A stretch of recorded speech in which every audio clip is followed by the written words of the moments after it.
Hello everyone, welcome to electrical dose. दोस्तों बहुत बहुत स्वागत है आप सभी का हमारे यूट्यूब चैनल पे। दोस्तों आप सभी लोग जानते हैं कि अभी एनपीसीआईएल में प्लांट ऑपरेटर की वैकेंसी आई हुई है। ठीक है, नरोरा में वैकेंसी है जिसका एग्ज़ाम अभी रिसेंटली होने वाला है। ठीक है, और रावत भाटा की तो विशाल वैकेंसी है। इसके अलावा भी एनपीसीआईएल भी नहीं, बीएआरसी, एसडब्ल्यूबी, एनएफसी, बहुत सारी जगह प्लांट ऑपरेटर की वैकेंसी आती है। तो इसीलिए हम लोग एक फ्री ऑफ कॉस्ट, कोई भी इसका चार्ज नहीं है, फ्री ऑफ कॉस्ट हम एनपीसीआईएल में एनपीसीआईएल के लेवल का एक डेडिकेटेड वीडियो कोर्स चला रहे हैं। ठीक है, अभी पहला ऑलरेडी लाइव हो चुका है, पहला देख चुके हैं आप लोग, देख चुके होंगे। अभी करीब 6-7 दिन पहले पहली वीडियो आ चुकी थी साइंस की। ठीक है, अब आज जो है ये दूसरा पार्ट है। ठीक है, इसमें हम कम से कम 1000 से ज़्यादा क्वेश्चंस को देखने वाले हैं साइंस की इस वीडियो में। देखिए, कुछ क्वेश्चंस अगर रिपीटेड होंगे टेंशन नहीं लेना है, अगर रिपीटेड होंगे तो इसका मतलब है आपका रिवीजन बहुत अच्छा हो जाएगा। ठीक है, एक चीज़ मैं आपको बता दूं कि अभी एनपीसीआईएल प्लांट ऑपरेटर का बहुत ही डेडिकेटेड टेस्ट सीरीज हमारे ऑनलाइन एप्लीकेशन पे अवेलेबल है, जिसे आप ज्वाइन कर सकते हैं। फर्स्ट स्टेज का 10 टेस्ट लाइव है, सेकंड स्टेज का 4 टेस्ट लाइव है, और जैसे से एग्ज़ाम्स होते रहेंगे ये लगातार इसमें लाइव होता रहेगा। ठीक है, टेंशन की बात है। अगर उसे ज्वाइन करना चाहते हैं तो वीडियो के डिस्क्रिप्शन बॉक्स में आपको लिंक मिल जाएगा। हमारा ऑनलाइन जो एप्लीकेशन है इलेक्ट्रिकल डोज, उसे डाउनलोड कर लीजिए और वहाँ पर आपको मिल जाएगा। चलिए, ज़्यादा टाइम ना लेते हुए सेशन को स्टार्ट करते हैं। देखिए, यहाँ पहला क्वेश्चन हमने लास्ट वीडियो में वीएसएससी विक्रम साराभाई सेंटर कहाँ स्थित है, तिरुवनंतपुरम में, यहाँ तक पढ़ लिया था। ठीक है, चलिए नेक्स्ट क्वेश्चन हमारा है कि कौन सा बम केवल जीवित वस्तुओं को प्रभावित करता है, इमारतों को नहीं। ठीक है, तो यहाँ पर न्यूट्रॉन बम जो है केवल जो जीवित वस्तुएं हैं, ठीक है, जीवित वस्तुएं हैं उनको प्रभावित करता है, इमारतों वगैरह पर न्यूट्रॉन बम का वगैरह का प्रभाव नहीं पड़ता है। ठीक है, इसके अलावा किसान खाद कही जाती है, किसान खाद किसे कहते हैं, तो calcium ammonium nitrate, calcium ammonium nitrate, CAN, ये याद कर लीजिएगा, कैल्शियम अमोनियम नाइट्रेट को किसान खाद कहते हैं। इसमें क्या है, इसमें देखिए, इसका बहुत जरूरी है इसका जानना कि इसमें क्या क्या पाया जाता है। नाइट्रेट 26%। ठीक है, अब नाइट्रेट 26%, ठीक है, is that 13% nitrate nitrogen plus 13% ammonium nitrate. ठीक है, 13% नाइट्रेट नाइट्रोजन इसमें और 13% अमोनियम नाइट्रेट इसमें पाई जाती है। चलिए ठीक है, आगे बढ़ते हैं। आगे क्वेश्चन है दोस्तों कि पूसा जय किसान किसका सोमा क्लोन है, तो भारतीय सरसों का जो क्लोन है वो पूसा जय किसान है। ठीक है, भारतीय सरसों का, इंडियन मस्टर्ड का जो है क्लोन, सोमा क्लोन बेसिकली वो पूसा जय किसान है। पेलोफास उर्वरक में P2O5 की प्रतिशत मात्रा कितनी पाई जाती है। ये देखिए, थोड़ा सा लेवल थोड़ा सा अभी हाई आपको जा रहा होगा, आपको लग रहा होगा कि लेवल हाई है, लेकिन एक चीज़ ध्यान रखिएगा कि अभी तारापुर का जो प्लांट ऑपरेटर का एग्जाम था दोस्तों, उसमें बहुत अच्छे लेवल के क्वेश्चन थे। ठीक है, तो इसलिए मैं आप सभी लोग को हर तरीके से रेडी कर रहा हूँ ताकि आपको प्लांट ऑपरेटर में 100% सफलता मिले। ठीक है, चलिए, यहाँ पर पेलोफास उर्वरक में P2O5 की जो मात्रा है वो 11% है। शुगर केन में पहला झुलसा फर्स्ट ब्लाइट किस पादक पोषक तत्व की कमी से होता है, तो मैग्नीज जो तत्व होता है Mn की कमी से पहला झुलसा नामक एक पोषक तत्व की कमी से ये पैदा होता है शुगर केन, गन्ने में। ठीक है, चलिए नेक्स्ट क्वेश्चन हम लेते हैं। कैम प्लांट्स में रंध्र कब खुलते हैं। एक कैम प्लांट्स होता है, इसमें रंध्र स्टोमेटा जो कब खुलते हैं, तो रात के समय खुलता है। TPS ट्रू पोटैटो सीड तकनीकी किस फसल से संबंधित, तो पोटैटो के जो है बीज विकास से TPS जो है एक ऐसी टेक्निक है। TPS ट्रू पोटैटो सीड, ये जो है आलू के बीज के विकास से संबंधित है। ठीक है, चलिए नेक्स्ट क्वेश्चन है। देश में हरित क्रांति ग्रीन रिवॉल्यूशन 1966-1967 में कृषि खाद्यान्न उत्पादन क्षेत्र में जो मुख्यतः किस फसल में सफल रही। ठीक है, तो यहाँ पर आप सब देख सकते हैं कि भाई गेहूं में ये बहुत सफल रही, HYVS hybrid varieties of wheat. ठीक है, सोनरा 63, सोनरा 64, लरमा लोरो प्रजातियों द्वारा। ठीक है, इसमें इसके जो पितामह थे, ये एक चीज़ मैंने और ऐड कर दी है कि डॉक्टर MS स्वामीनाथन, ठीक है, भारत में रहे हैं। देखिए, इस क्वेश्चन से आपको 3 जानकारियां मिलती है। डॉक्टर MS स्वामीनाथन भारत में ग्रीन रिवॉल्यूशन के जनक रहे हैं, और डॉक्टर नॉर्मन अर्नेस्ट वोरला ये विश्व में रहे हैं। ठीक है। देखिए यहाँ पर टोटल 3 क्वेश्चन आपके ऐड ऑन हो गए। ध्यान दीजिएगा, इसको नोट करिए अपनी कॉपी में कि भारत में जो ग्रीन रिवॉल्यूशन के जनक रहे हैं वो डॉक्टर एम.एस. स्वामीनाथन भारत में रहे हैं और डॉक्टर नोरमान अर्नेस्ट वोरलाग विश्व में रहे हैं। ठीक है, चलिए नेक्स्ट क्वेश्चन पे आते हैं। Shri system of rice intensification प्रयोग किया जाता है, तो राइस में किया जाता है। ठीक है, ये तो साफ आपको दिख रहा है राइस, तो आप समझ जाओगे। टोमेटो का रेड कलर किस तत्व की उपस्थिति की, बड़ा इंपॉर्टेंट क्वेश्चन है। ठीक है, अब देखिए ये थोड़ा सा इजी लेवल का क्वेश्चन आया, क्योंकि बहुत सारे एग्जाम्स में इस टाइप के क्वेश्चन आते हैं और लड़के गलत करके आते हैं। कितना भी उन लोगों को स्मार्ट बनाया जाए, लेकिन वो गलत करके आते हैं। तो टोमेटो में आप जानते हैं टमाटर रेड कलर का होता है। रेड कलर इसमें बेसिकली जो रेड कलर होता है वो किस एलिमेंट, किस तत्व के कारण होता है, तो लाइकोपीन। ठीक है, लाइकोपीन इंग्लिश मीडियम के लिए भी आसान है। ठीक है, लाइकोपीन। किस वैज्ञानिक ने पोलोनियम तत्व की खोज की, तो पीरे क्यूरी एंड मैडम क्यूरी ने पोलोनियम तत्व की खोज की। देखिए पोलोनियम दोस्तों एक रेडियो एक्टिव मटेरियल है। ठीक है, बहुत खतरनाक रेडियो एक्टिव मटेरियल पोलोनियम। जब हमारा बेसिकली यूरेनियम जो है बर्नअप हो जाता है तो पोलोनियम बनता है। ठीक है, तो पीरे क्यूरी और मैडम क्यूरी ने इसकी खोज की थी। ठीक है, द्रवित सोडियम क्लोराइड विद्युत धारा प्रवाह कर सकता है, क्योंकि इसमें भाई जो हमारा लिक्विड सोडियम क्लोराइड होता है, basically liquid sodium chloride NaCl। ठीक है, NaCl विद्युत धारा का प्रभाव, क्योंकि इसमें मुक्त आयन उपस्थित होते हैं, Na+ और Cl- जैसे मुक्त आयन इसमें उपस्थित होते हैं, जैसे दैट्स वाई इसमें जो है इलेक्ट्रिक करंट का फ्लो हो सकता है। देखिए ये एक बेसिक क्वेश्चन, LPG गैस में मुख्यतः क्या होती है, तो भाई मेथेन होती है, प्रोपेन होती है और ब्यूटेन होती है। ध्यान देना, LPG गैस में मेथेन होती है, प्रोपेन होती है और ब्यूटेन होती है। देखो अब एक क्वेश्चन है, कैल्शियम कार्बाइड पर जल डालने से कौन सी गैस निकलती है, तो एसिटिलीन गैस। जैसे आप कैल्शियम CaCl2 कैल्शियम कार्बाइड पर जल डालोगे तो कौन सी गैस निकलेगी, भाई एसिटिलीन गैस निकलती है। ठीक है, चलो नेक्स्ट क्वेश्चन पे आ जाते हैं। ये तो बड़ा फेमस क्वेश्चन है भाई, सेल कोशिका। ठीक है, कोशिका को इंग्लिश में सेल कहते हैं। सेल का जो है पावर हाउस किसे का, तो भाई माइटोकॉन्ड्रिया। माइटोकॉन्ड्रिया को पावर हाउस कहते हैं सेल का। दांत मुख्यतः किससे बने, जो हमारे टीथ होते हैं दोस्तों, टीथ मुख्यतः किससे बने होते हैं, तो डेंटाइन के बने होते हैं। ठीक है, डेंटाइन के बने होते हैं। किन तरंगों का पोलराइजेशन संभव है, ठीक है, पोलराइजेशन ध्रुवण किसका संभव है, तो ट्रांसवर्स वेव्स का। ट्रांसवर्स वेव मतलब जो ऐसी वेव्स जो मतलब परपेंडिकुलर होती हैं। ठीक है, अनुप्रस्थ। ठीक है, ट्रांसवर्स वेव। ठीक है, अनुदैर्ध्य तरंगे वे तरंगे होती हैं जो पैरेलल होती हैं, ध्यान देना। ठीक है, ट्रांसवर्स मतलब परपेंडिकुलर, ठीक है, अनुप्रस्थ तरंगे, और अनुदैर्ध्य तरंगों का मतलब कि जो पैरेलल वेव्स होती हैं उसे हम अनुदैर्ध्य तरंगे कहते हैं। ठीक है, आप समझ रहे होंगे इस चीज़ को, लॉन्गिट्यूडिनल वेव्स उसको बोलते हैं इंग्लिश में।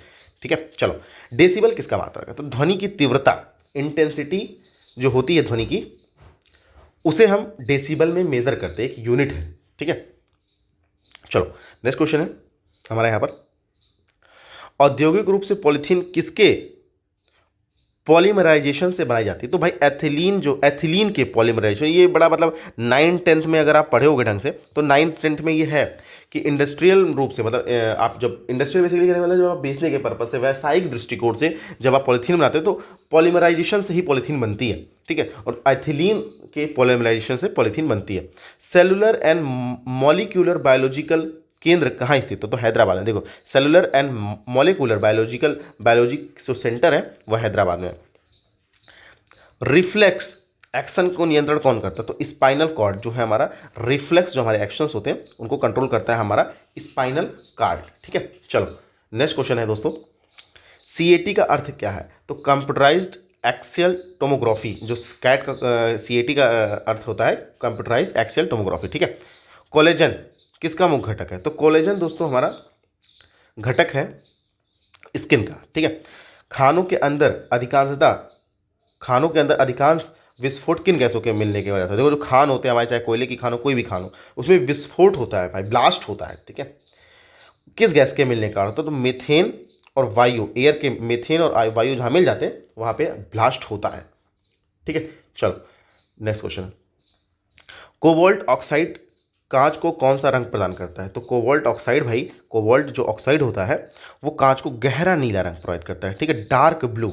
पेलाग्रा नामक रोग किस विटामिन की कमी का, दो पेलाग्रा दोस्तों विटामिन B3 की कमी का कारण होता है। ठीक है, विटामिन B3 की कमी के कारण पेलाग्रा रोग होता है, इस चीज़ को ध्यान लीजिए और मोस्ट इंपॉर्टेंट लिखिएगा। ठीक है, चलिए नेक्स्ट क्वेश्चन है, त्रिवेणी CS56 एक नई विकसित प्रजाति है जिसे CS234 टू के नाम से पहचान आइडेंटिफाई किया जाता है। किस फसल की प्रजाति है? तो राई, राया लाहा, ब्रासिका जोन्सेका अर्थात इंडियन मस्टर्ड की। तो आप दोस्तों इस क्वेश्चन को थोड़ा सा अवॉइड करके चलें, ठीक है। नेक्स्ट क्वेश्चन चलिए।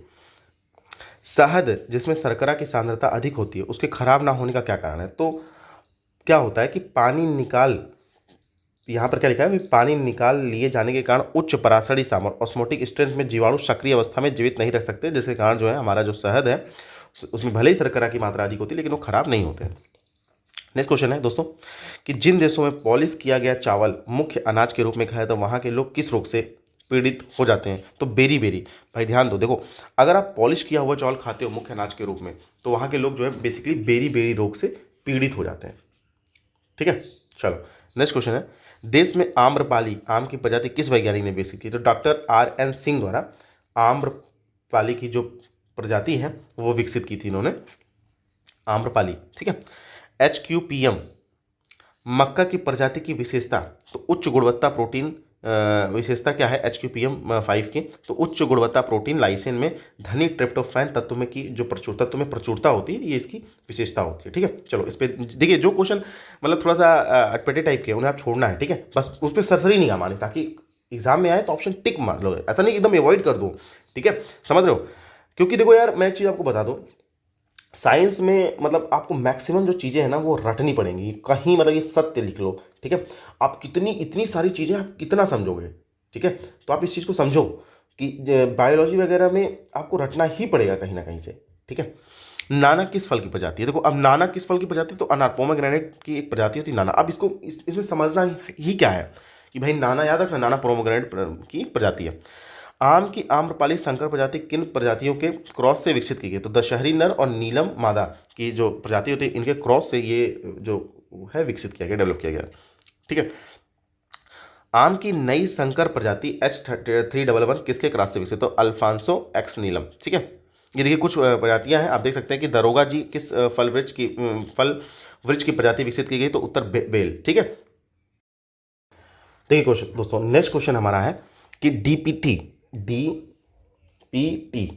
का टीका जो है बच्चों को किन किन बीमारियों के लिए लगाया जाता है? तो भाई डीपीटी से डी से डिप्थीरिया, टी से कुकुर खांसी मतलब पर्टिशिस और टी से टिटनेस, मतलब 3 बीमारियों के लिए ये डीपीटी का सिंगल टीका लगाया जाता है, ठीक है, ठीक है।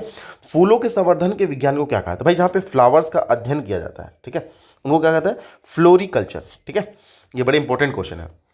हाइड्रोजन के समस्थानिक हैं, तो भाई हाइड्रोजन के जो समस्थानिक होते हैं 1H1 1H2 1S3, ठीक है। प्रोटियम, ड्यूटेरियम और ट्राइटेरियम, यानी इसे ट्रीशियम भी कहते हैं, ठीक है। ड्यूटेरियम का यूज जो है हमारा न्यूक्लियर पावर प्लांट में होता है, ठीक है। समस्थानिक का मतलब होता है जिसका एटॉमिक नंबर बराबर होता है, ठीक है। अभी नेक्स्ट क्वेश्चन बहुत बढ़िया आएगा, जिसमें मैं आपको बताऊंगा कि भाई आप कैसे ही किसी भी एलिमेंट में न्यूट्रॉन, प्रोटॉन और इलेक्ट्रॉन फाइंड आउट कर सकते हैं। बहुत सारे लोग को पता होगा, जिनको नहीं पता होगा वो सिंगल क्वेश्चन से मैं सारी चीज़ें आप लोग को क्लियर कर दूंगा, ठीक है।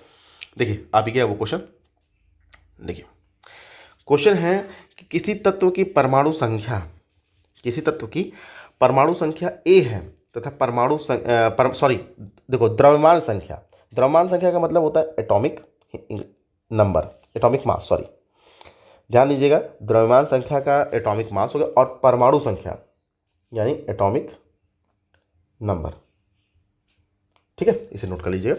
तो इस तत्व के परमाणु में उपस्थित न्यूट्रॉन मतलब प्रोटॉन और इलेक्ट्रॉन, ये फाइंड आउट करना है। तो भाई नोट कर लो कहीं पे जहाँ पे आपको हमेशा याद रहे कि किसी भी एलिमेंट में number of proton is equal to number of electron is equal to, ये बराबर इज इक्वल टू, मैं थोड़ा नीचे लिख रहा हूँ, ये इज इक्वल टू है, इसके आगे लिखना था आपको, ठीक है, एटॉमिक नंबर। ध्यान दीजिएगा ये बड़ा इंपॉर्टेंट है, number of proton is equal to number of electron is equal to atomic number.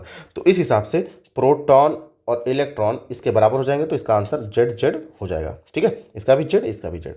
अब बात करें नंबर ऑफ न्यूट्रॉन, तो एक फॉर्मूला है ए बराबर Z plus N, where A is equal to atomic mass, Z is equal to atomic number और N is equal to neutron. तो आप जैसे ही न्यूट्रॉन करेंगे तो ए पक्षांतर करेंगे ए माइनस जेड, ठीक है, ये हुआ। मुझे लगता है आप इस चीज़ समझ गए होंगे। चलिए नेक्स्ट क्वेश्चन है, कौन सा ग्रह 88 दिन में सूर्य के परितः एक चक्कर पूरा करता है? तो भाई बुध एक ऐसा ग्रह है, मर्क्यूरी एक ऐसा ग्रह है जो 88 दिन में पूरा चक्कर लगा देता है। ठीक है, चलो नेक्स्ट क्वेश्चन है, एक व्यक्ति का भार लिफ्ट में अपने भार का दोगुना है तो उस दशा में उसका त्वरण क्या होगा? तो भाई भार दोगुना है तो त्वरण जी होगा। ठीक है, और ऊर्ध्वाधर ऊपर की ओर रहेगा। 1 हेक्टेयर का क्षेत्रफल बराबर होता है, तो 1 हेक्टेयर का जो क्षेत्रफल बराबर होता है 10,000 वर्ग मीटर के। ठीक है, और इसे एकड़ 2.470 बोलते हैं। ठीक है, इसी तरह आप 1 एकड़ क्षेत्रफल बराबर होता है, तो ये आप देख सकते हैं एकड़ का कन्वर्जन किया है मीटर में। ठीक है, इस चीज़ दोनों चीज़ों को आप ध्यान से कहीं भी नोट कर लीजिएगा। 1 एकड़ क्षेत्रफल बराबर होता है 43,560 वर्ग मीटर के, या 4840 वर्ग गज के। ठीक है, चलो नेक्स्ट क्वेश्चन है, नीली क्रांति ब्लू रिवॉल्यूशन किसे संबंधित? तो फिश प्रोडक्शन से। जैसे नीली क्रांति आप समझ गए होंगे, पानी, पानी में कौन होता है? मछली। व्हाइट रिवॉल्यूशन, व्हाइट रिवॉल्यूशन भाई हमेशा कौन सा है जो हमारी उपयोगिता जीवन में जिसके जाता है? तो दूध, दुग्ध, मिल्क। चलिए अब आज इस सीजन का लास्ट क्वेश्चन है, इस सेशन का क्वेश्चन ये है कि भारत में दुग्ध क्रांति यानी मिल्क प्रोडक्शन के क्षेत्र में, के फील्ड में आई व्हाइट रिवॉल्यूशन के फादर किसे कहते हैं? तो भाई देखो, डॉक्टर वर्गीस कुरियर एनडीडीबी के जो पहले निदेशक थे। एनडीडीबी क्या है? नेशनल डेयरी डेवलपमेंट बोर्ड के पहले जो चेयरमैन थे वर्गीस कुरियन, ये जो है वाइट रिवॉल्यूशन यानी मिल्क क्रांति, मिल्क उत्पादन के क्षेत्र में आई क्रांति को वाइट रिवॉल्यूशन कहते हैं, उसके फादर कहे जाते हैं। तो होपफुली दोस्तों आप सभी लोग के लिए वीडियो इंपॉर्टेंट साबित होगी। बाकी अगर आपको टेस्ट सीरीज ज्वाइन करना है तो वीडियो के डिस्क्रिप्शन बॉक्स में आपको लिंक मिल जाएगा, वहाँ से आप प्लांट ऑपरेटर की टेस्ट सीरीज ज्वाइन कर सकते हैं और बेहतरीन तरीके से टेस्ट दे सकते हैं। बहुत ही अफोर्डेबल प्राइस में हमारे यहाँ टेस्ट सीरीज अवेलेबल है। किसी को कोई डाउट हो तो आप कमेंट सेक्शन में पूछ सकते हैं, या फिर ऐप के जो चैट सेक्शन है उसमें हमें मैसेज कर सकते हैं। आपको जैसे ही टाइम मिलेगा आपको रिप्लाई मिल जाएगा। होपफुली दोस्तों आप सभी लोग के लिए वीडियो इंपॉर्टेंट साबित होगी। वीडियो को पसंद आने पर एक प्यारा सा लाइक अपने दोस्तों के साथ जरूर शेयर करें। चलिए दोस्तों आज की वीडियो में बस इतना ही। Thanks for watching this video, see you next time.